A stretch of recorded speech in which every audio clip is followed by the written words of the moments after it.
The speculative element is being unleashed before we get the regulation. We don't need regulation for people to realize that Solana is now open to more use cases than it was 2 weeks ago. We don't need... The cryptocurrency space has seen a surge of optimism, fueled by key changes during the Trump administration's early days.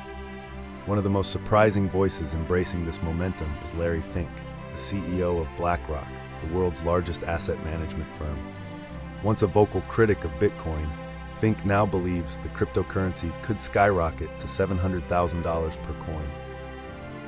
Speaking at the World Economic Forum in Davos, Fink discussed the potential impact of institutional adoption, referencing conversations with sovereign wealth funds debating allocations of 2 to 5% into Bitcoin. According to him, widespread adoption at this level could propel Bitcoin's value to unprecedented heights. Fink also highlighted Bitcoin's unique role as a financial hedge, particularly in countries facing economic or political instability, calling it an internationally based instrument that offers stability in uncertain times. This optimism aligns with views from Bitwise executives Matt Hougan and Ryan Rasmussen, who believe 2025 could be a pivotal year for crypto. They argue that rising institutional interest and Bitcoin's growing reputation as a reliable asset could outshine macroeconomic factors like interest rate changes, further solidifying its role in the global financial system. Right? Like, there's an element as an investor that you're always fighting the last battle. And the last battle in crypto was all about interest rates and inflation. You know, what was Jerome Powell doing was the most important thing happening in the crypto market. What the latest CPI or PPI, we stood on edge waiting for that. That defined our week, our month, our quarter. Now, who cares? The Fed lowers rates by 25 basis points. Who cares? The US is establishing a strategic Bitcoin reserve. The Fed raises rates by 25 basis points. Who cares? Larry Fink says Bitcoin's going to $500,000 or beyond. You know, I don't know, the CPI comes in 0.2 percentage points hot because there was a automobile manufacturing issue. Who cares, right? Solana is no longer in the regulatory doghouse. Ethereum has lost a little bit of its regulatory moat. The world's largest banks are building on crypto. Those things are 100 times bigger than these 25 basis point things that we used to worry about. So I think the game has just shifted. What matters now is what we see out of the White House, what we see out of Congress, and importantly, what we see out of venture in crypto. They love talking about it, and they love talking about it, and they love talking about it. And now they're moving forward to allocating. It's like your friend who always, threatens to move to another city for years and years. You're like, whatever.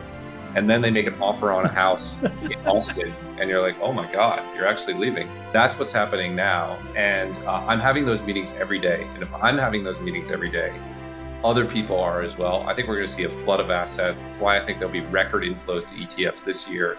I think we might get to something like $100 billion next year. I really think we're in the sort of exponential growth phase of institutional demand for crypto. EP's launch, we don't really know that yet, specifically in terms of when and where, because conversations are just opening up with the staff. But you have to imagine that the windows are open.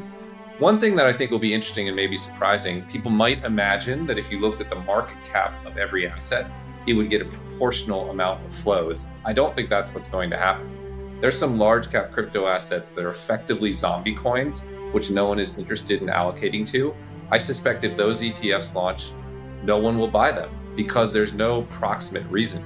And then there are assets that are really emergent that people are excited about. And I think those would attract significant flows, probably in excess of their market cap.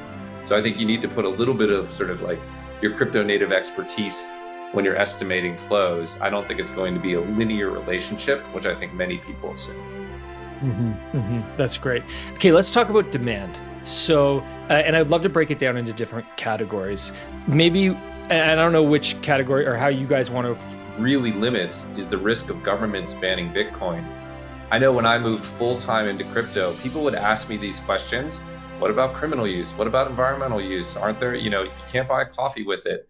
And I felt like Neo in the Matrix, like it was so easy to deflect all of these challenges. But then what if governments ban it? And my mind would go, well, that would be bad. And I actually couldn't see to the point how Bitcoin would come around to co-opt governments.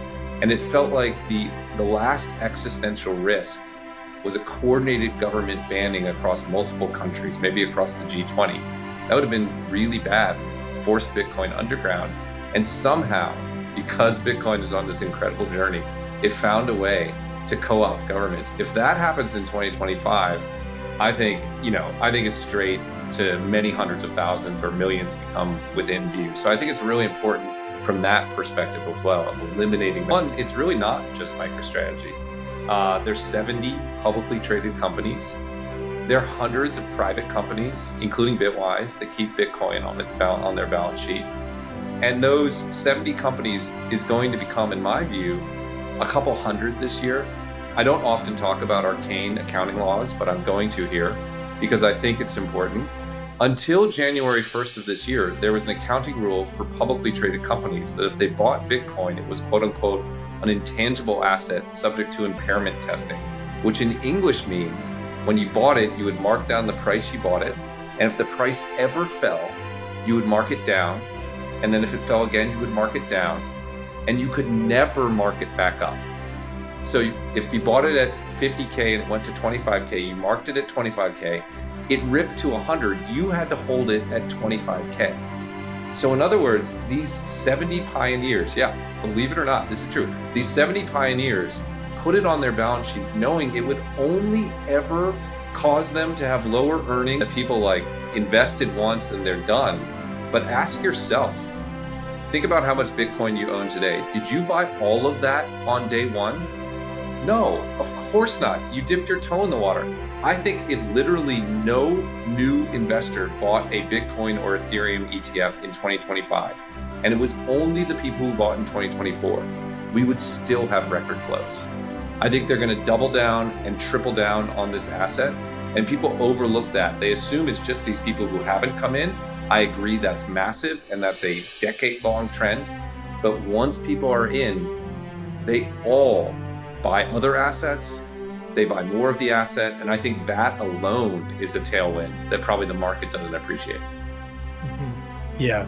The speculative element is being unleashed before we get the regulation. We don't need regulation for people to realize that Solana is now open to more use cases than it was 2 weeks ago. We don't need regulation to know that the Bank of America is talking at Davos about building on blockchains, and they weren't 2 weeks ago. So you can unleash that speculative element. I still think we're early in that.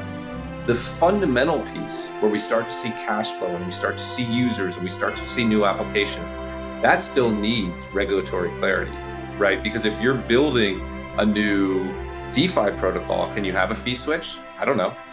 Right? If you're launching a new blockchain, what percentage can be held by insiders versus outsiders? I don't know. Right? If you want to trade a securitized asset in a tokenized format through a broker dealer, those can't exist right now. How will that happen? I don't know. So we need that regulatory progress to unleash the fundamental aspect, but you're going